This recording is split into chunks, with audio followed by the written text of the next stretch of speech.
Iniciar. Vamos lá. Povo do primeiro médio, bom dia de novo. Aqui é o Hélio. E é o seguinte, hoje com a aula de história para os dois primeiros, tá? Vamos falar da apostila 2, ok? Ainda apostila 2, civilizações orientais, da antiguidade oriental. Então é Mesopotâmia, Egito, Hebreus, Fenícios e Persas, são 5, tá? Hoje vamos falar dos dois primeiros, Mesopotâmia e Egito, e na próxima aula os outros dois. Detalhe, vocês fizeram um mapa conceitual, não é isso? Alguns já me entregaram, outros ainda não. Mas seria legal dar uma olhada primeiro nos slides que eu vou mandar para vocês. Assim que terminar de gravar, eu vou postar a aula gravada e os slides para vocês, tá? Dá uma olhada nos slides, ok? Para ajustar já aquilo que é mais importante nos mapas de vocês. Quem já entregou não tem problema nenhum, pode ver os slides e fazer os ajustes, tá?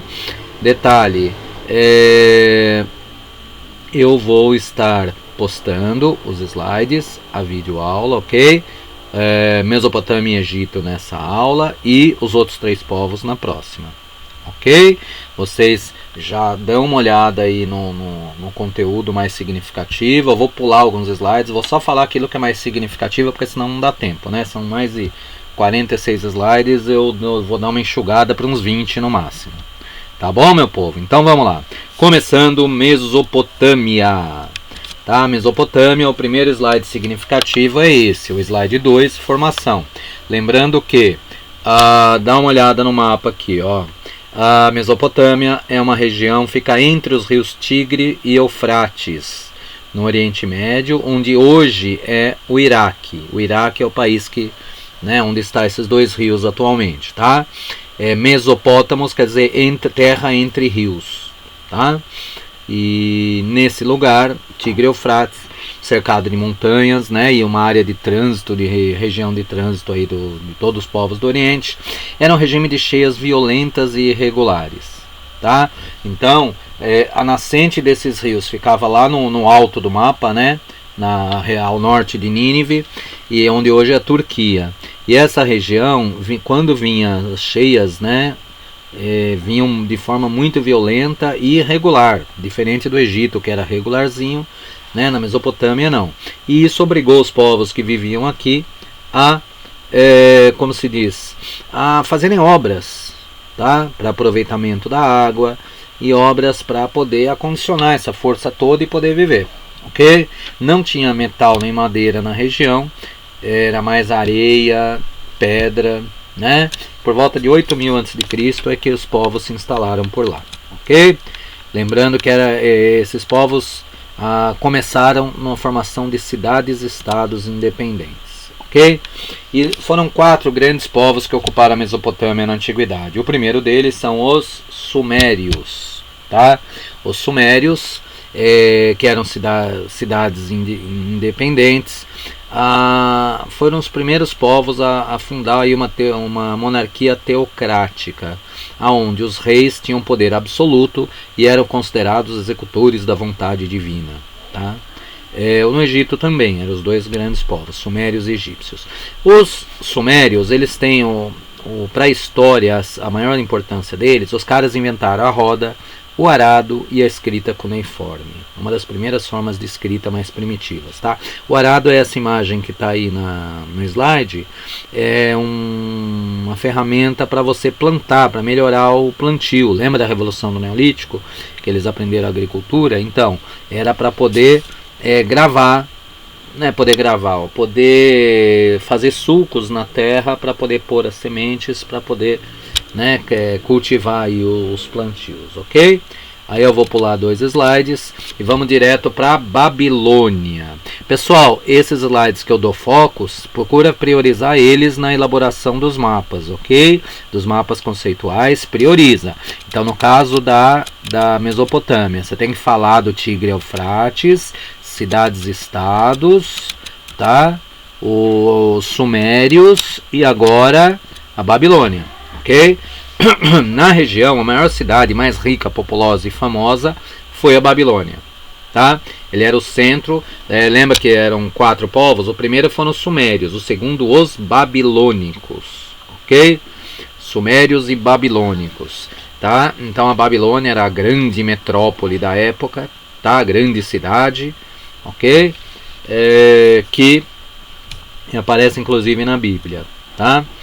A representação da Torre de Babel, segundo pesquisadores aí da área, se deu nos arredores aí da Babilônia, tá? Outro slide significativo é esse sim, isso é hiper, super, ultra, mega blaster, master importante, ok? Que é o código de Hammurabi. Isso aí tem que estar nos mapas conceituais de vocês. Se o mapa sem o Hammurabi tá ruim. Porque ele foi disparado o rei mais importante de todos os reis que tiveram, né? Assurbanipal, Nabopolassar, Nabucodonosor, todos eles tiveram importância, mas o Hammurabi foi Chan. Por quê? O que esse cara fez? Ele criou o primeiro código jurídico escrito da história, tá? Foi o primeiro código de leis, o chamado Código de Hammurabi.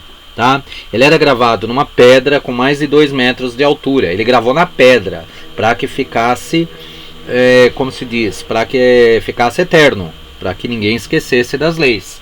Tá? Foram gravados na pedra. A foto aí aparece a ponta, né, da pedra e tal, e com os dizeres, caracteres embaixo do Código de Hammurabi, ok?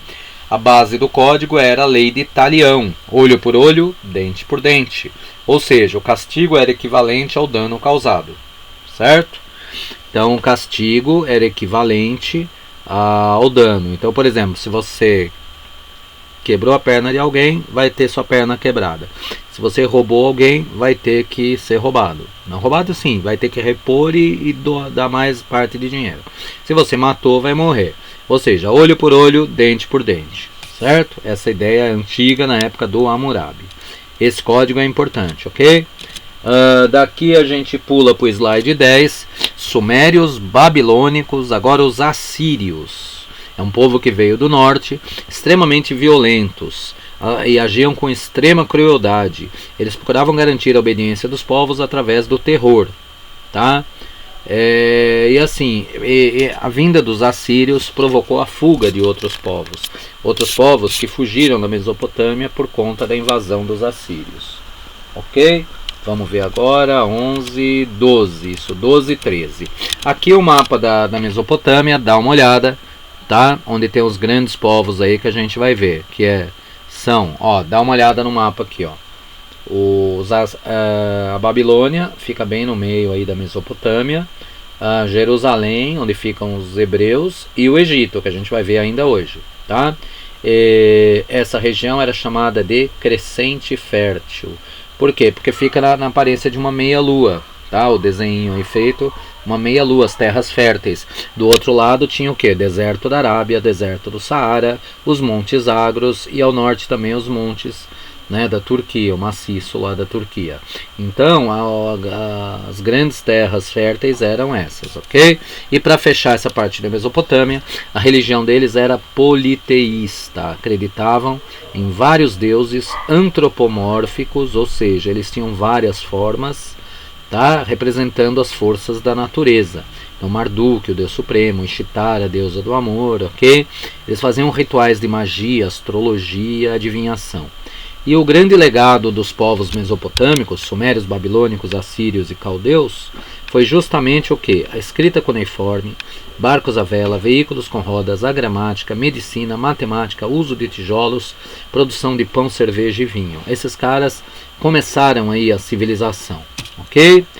Tudo bem, meu povo? Com relação à Mesopotâmia, é isso, tá? Isso aqui é uma foto interessante de um zigurate, de uma cidade mesopotâmica. Tá? Agora vamos para o Egito, certo? Que a gente ainda tem que falar do Egito ainda hoje, certo?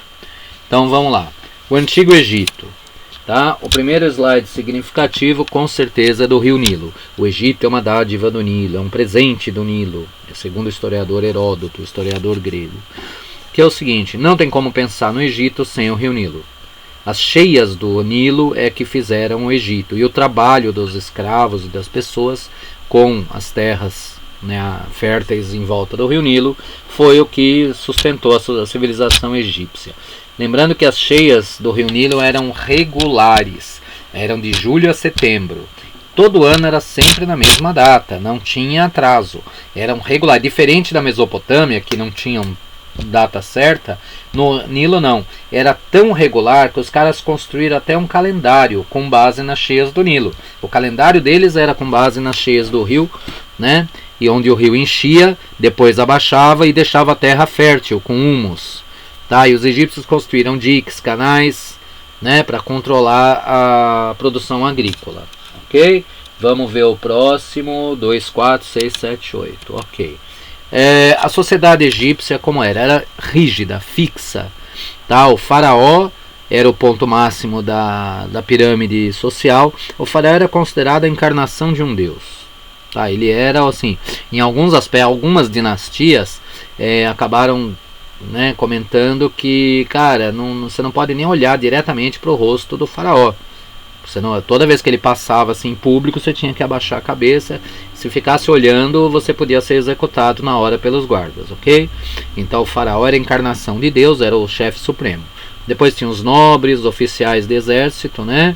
Os escribas, esses sim foram muito importantes, os escribas, porque eles os únicos que sabiam ler e escrever na linguagem hieroglífica, né, dos egípcios.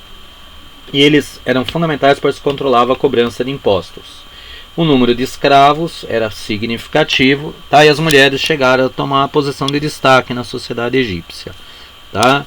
Lembra aí das grandes mulheres que assumiram a posição de faraó, né? Nefertiti, Nefertari, Hatshepsut e até Cleópatra, né? Ok? Vamos adiante então. 4, agora 7, 8. A religião egípcia. A religião era politeísta também, vários deuses, muitos conhecidos aí da mitologia, né? Amon-Ra, Osíris, Ísis, Horus, Sete, né? E assim, a grande sacada deles é que eles acreditavam na vida após a morte. Mas essa vida após a morte era o quê? Você passava por um tribunal, tá? E se fosse absolvido, você iria para um outro local, uma espécie de paraíso, e poderia voltar ao seu corpo e renascer no mesmo corpo que você usou. Por isso os egípcios mumificavam seus mortos. As múmias, né, eles mumificavam para conservar o corpo intacto, pois eles acreditavam que iriam precisar do corpo depois, tá? Os faraós e nobres eram enterrados com seus bens, tá? E eles passavam pelo chamado Tribunal de Osíris, ok? Onde todos os mortos passariam por um julgamento. Então você responderia algumas perguntas e o seu coração entraria numa balança, o seu coração num prato da balança e no outro uma pena. Se o seu coração fosse leve, livre de pecados, leve como uma pena, você seria absolvido e aí poderia voltar a encarnar. Se não, seu espírito era devorado ali mesmo, tá? Então esse era o Tribunal de Osíris. Tem só mais dois. Aqui nos slides, depois vocês olham com calma, tem explicando a técnica de mumificação. Então aqui é o seguinte, aqui algumas imagens da arquitetura egípcia, os grandes pirâmides, os templos, né, a esfinge, e finalmente o último slide que tem a ver com a mentalidade egípcia. Isso não tem na apostila, tá? Eu acrescentei da minha parte porque eu achei importantíssimo para a gente entender um pouco a mentalidade dos egípcios, tá? Eu pus até a novela da cena aí dos 10 mandamentos do Ramsés, né, com a Nefertari. Mas vamos lá. A grande característica da civilização egípcia era o senso de estabilidade. O Nilo era estável, tá? E a vida deles procurava ser estável. A realidade era estática, fixa, imutável. A única forma de mudança é cíclica. A ordem social é parte da ordem cósmica. Então eles buscavam um fluxo constante e firme sobre isso. Ok? Tudo bem? Dá uma olhada com calma nos slides. Nos mapas de vocês priorizam esses slides que eu expliquei, tá? Agora eu vou estar passando, dá uma olhada nos exercícios para a gente fazer. Apostila 2, os exercícios da apostila 2, sobre Mesopotâmia e Egito. Pessoal, todos os grupos fazem todos os exercícios, ok? Página 24, 32 e a 51 a 53. E aí vocês fecham essa parte de Egito e Mesopotâmia. Tudo bem, meu povo? Então é isso, não deixe de fazer os exercícios, dá uma olhada nos slides. Se tiver dúvida, anota e me fala na nossa live, que vai ser amanhã, o primeiro A, o primeiro B às 9 horas e o primeiro A às 10 horas. Ok? Então tá ótimo então. Muito obrigado e até mais.